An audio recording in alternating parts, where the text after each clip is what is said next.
Hello guys, आज की video बहुत ही इंटरेस्टिंग होने वाली है और आप आज बहुत सारी चीज़ें सीखेंगे अगर आप इस वीडियो को पूरा देखते हैं। आपको प्रैक्टिकल सॉल्यूशंस मिलेंगे जो कि आपको सक्सेस के एक कदम और करीब लेकर जाएंगे। तो चलिए शुरू करते हैं। आप सभी ने बचपन में 9th और 10th के दरमियान न्यूटन्स लॉ ऑफ मोशन ज़रूर पढ़े होंगे। आज हम लोग न्यूटन्स लॉ ऑफ मोशन को, जिसे सर आइजैक न्यूटन ने दिया था, उसे हम लोग लॉ ऑफ मोटिवेशन में कन्वर्ट कर देंगे। चलिए पहले लॉ को याद करते हैं, हमने क्या पढ़ा था।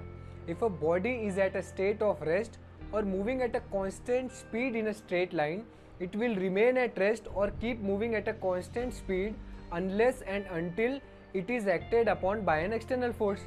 ये तो हुई डेफिनेशन। अब हम लोग इसको सिंपली समझने की कोशिश करते हैं। ये लॉ ये कहता है कि अगर कोई चीज़ रुकी हुई है यानी स्टेट ऑफ रेस्ट में है तो वो तब तक मूव नहीं करेगी जब तक उसे एक्सटर्नल फोर्स नहीं लगाया जाएगा। और अगर कोई चीज़ कॉन्टिन्यूसली मूव हो रही है एक कांस्टेंट स्पीड में, एक पर्टिकुलर डायरेक्शन में, तो वो तब तक मूव होती रहेगी जब तक कोई एक्सटर्नल फोर्स उसे रोकता नहीं है। अब इसको हम लोग एक सिंपल एग्जांपल से समझते हैं। आप इमेजिन कीजिए कि एक बॉल फुटबॉल ग्राउंड पर रखी हुई है। अब वो तब तक मूव नहीं होगी जब तक उसे कोई प्लेयर आके किक नहीं करेगा यानी एक्सटर्नल फोर्स नहीं लगाएगा। अब जैसे ही उस बॉल को किक किया जाएगा वैसे ही वो मूव करना चालू कर देगी। वो तब तक मूव करेगी जब तक दूसरा प्लेयर आकर बीच में एक्सटर्नल फोर्स लगाकर उसे रोकता नहीं है। अब हम इस लॉ को हमारी लाइफ में सिंपली समझने की कोशिश करते हैं। कई बार लाइफ में हम लोग बड़े बड़े गोल्स बना लेते हैं, डिसाइड कर लेते हैं, प्लान कर लेते हैं, लेकिन हम लोग उस पर कोई भी एक्शन नहीं लेते। इसका मतलब वो गोल तब तक आगे नहीं बढ़ पाते, हम लोग उस गोल तक तब तक नहीं बढ़ पाते जब तक हम लोग पहला स्टेप नहीं लेते। तो इसका सिंपल सोल्यूशन ये है कि हमेशा याद रखें, जब भी आप गोल डिसाइड करें तो फर्स्ट स्टेप को हमेशा डिसाइड करें। फर्स्ट स्टेप लेना बहुत ज़रूरी है। जब तक आप फर्स्ट स्टेप नहीं लेंगे तब तक आप उसी बॉल की तरह हमेशा रेस्ट पर रहेंगे। हम लोग आमतौर पे फर्स्ट स्टेप को प्रोक्रेस्टिनेट कर देते हैं। अगर आप लोग चाहे तो हमने प्रोक्रेस्टिनेशन से बचने के लिए एक पूरी सीरीज़ बनाई है। आप लोग आई बटन पर क्लिक कर कर उस वीडियो को देख सकते हैं। अब हम लोग इस लॉ का दूसरा पार्ट समझते हैं। वो कहता है कि अगर आप मूव करना शुरू कर दिए तो आप किसी एक्सटर्नल फोर्स से ही रुकेंगे। अब ये एक्सटर्नल फोर्सेस क्या क्या होंगे वो समझ लेते हैं। सबसे पहला होता है पास्ट मिस्टेक्स, जिनसे कुछ सीख कर भूलने में ही बहुत समझदारी है। कई बार मिस्टेक्स का लोड लेकर हम लोग बहुत आगे बढ़ने की कोशिश करते हैं, लेकिन वो प्रैक्टिकली पॉसिबल नहीं होता है। अब सेकेंड प्रॉब्लम पर आते हैं, वो होती है दूसरों की ओपिनियंस। लाइफ में कई बार दूसरों की ओपिनियंस बहुत इशू करती है। हम लोग क्या करते हैं, हम लोग करेज ही इकट्ठा नहीं कर पाते क्योंकि हम लोग ये सोचते हैं कि लोग क्या सोच देंगे। एक बहुत ही सुंदर लाइन है जिसको अगर आप लोग ध्यान से सुनकर समझ गए तो ये प्रॉब्लम सॉल्व हो जाएगी। तो वो लाइन है, अगर आप भी ये सोचेंगे कि लोग क्या सोचेंगे तो फिर लोग क्या सोचेंगे। तीसरा सबसे हानिकारक एक्सटर्नल फोर्स है जो आपको रोकता है, वो है आपका खुद पर विश्वास ना होना। सिंपली इमेजिन कीजिए, अगर आपने खुद के लिए कोई प्लानिंग की है, कोई और उसे कैसे समझ सकता है। और किसी और पर विश्वास हो ना हो, लेकिन आपको खुद पर विश्वास होना बहुत ज़रूरी है।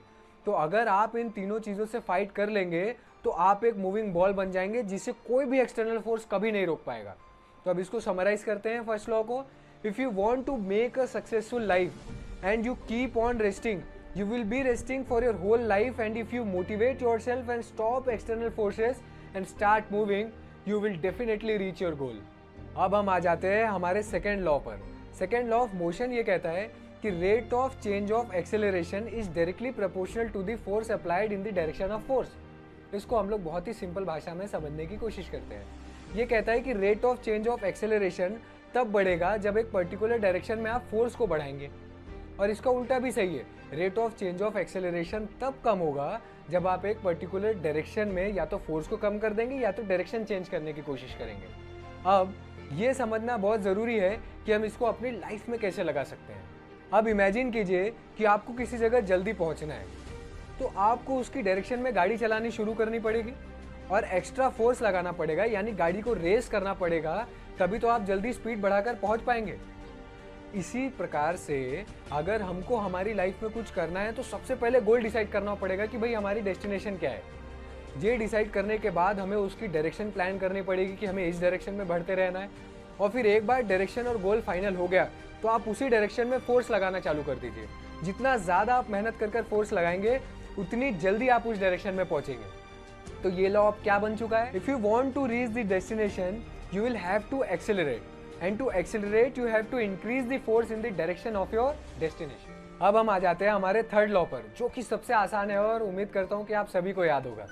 For every action there is an equal and opposite reaction. इसका मतलब जो भी आप करेंगे उसके हिसाब से आपको रिएक्शंस मिलेंगे, यानी आउटकम्स मिलेंगे। फॉर एग्जाम्पल, अगर आप जंक फूड खाते हैं और सिर्फ आराम करते हैं तो ऐसे एक्शन का रिएक्शन यानी आउटकम होगा अनफिट और अनहेल्दी बॉडी।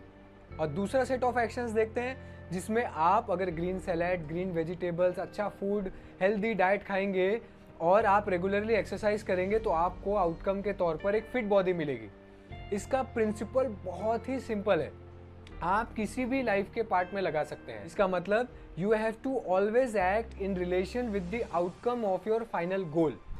इसका एक बहुत ही अच्छा एग्जाम्पल है और मैं हमेशा अपने सेमिनार्स में देता हूँ कि अगर आप किसी को गाली देंगे तो वो आपको गाली ही देगा, अगर आप किसी को हेटेड देंगे तो वो आपको हेटेड देगा, लेकिन अगर आप किसी को स्माइल देंगे तो आपको वापस स्माइल मिलेगी।